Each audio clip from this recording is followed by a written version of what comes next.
Truman Capote was born on the 20th of September 1924 in New Orleans, Louisiana, United States. His father was a salesman, while his mother never had a definite career path. At the age of 4, Truman's parents divorced, and that was how the naive little boy lost the care of both parents. After the separation of his father and mother, Truman went to live with his mother's relatives. The absence of his parents affected his childhood in a not-so-good way. While growing up, Truman was always intimidated by his peers. He didn't have an iota of confidence. He was often bullied verbally and physically by many children of his age. Most times, Truman felt abandoned and unimportant since his parents never bothered to check up on him.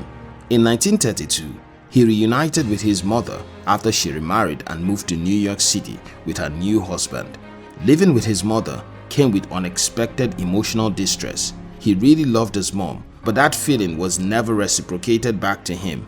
Truman's mother always wanted her son to be like other boys. Still, Truman was a very unusual kid and didn't meet up with the expectation of his mother. During his high school years, he was an average student. He often paid attention to subjects that interested him and didn't care much about the rest. Truman wasn't a very intelligent academic in school, but he was exceptional at storytelling. His potential and ability to creatively tell stories was something a lot of people admired. Truman wasn't just talented with this gift, he was quite passionate about it.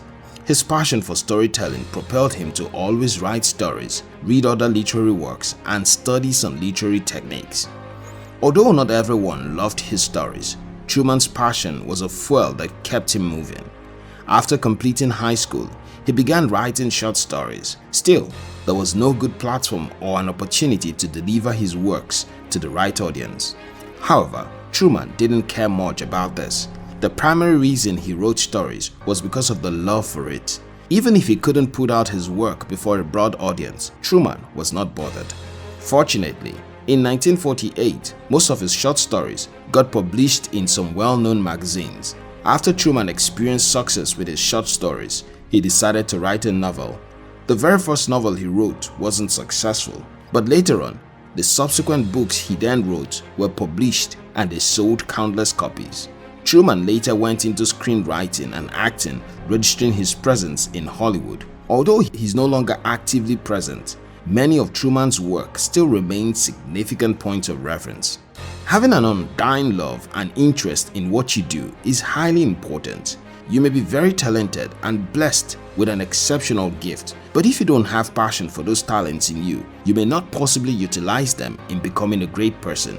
Oprah Winfrey said, "Passion is energy. Feel the power that comes from focusing on what excites you." Passion is powerful, although so many people haven't come to the realization of this fact. When you are passionate about something, there's always a power, a force, a drive that pushes you to achieve something great with that particular thing that you're passionate about. People with passion can't be stopped. No matter what stands in their way, they always conquer. John C. Maxwell said, "A great leader's courage to fulfill his vision comes from passion, not position." Passion gives birth to courage. When you're passionate about a goal or vision, you'd certainly have the courage to go for it. Passionate people are always courageous, not scared or intimidated by adversity. Terry Gilliam said, "Chase down your passion like it's the last boss of the night." Don't stop chasing what you're passionate about. Keep going for it, because you'll definitely get it someday. When your passion becomes unquenchable, then you will undoubtedly become unstoppable. Truman Capote found his passion and he didn't fail to let go of it. Identify your passion now and never let go.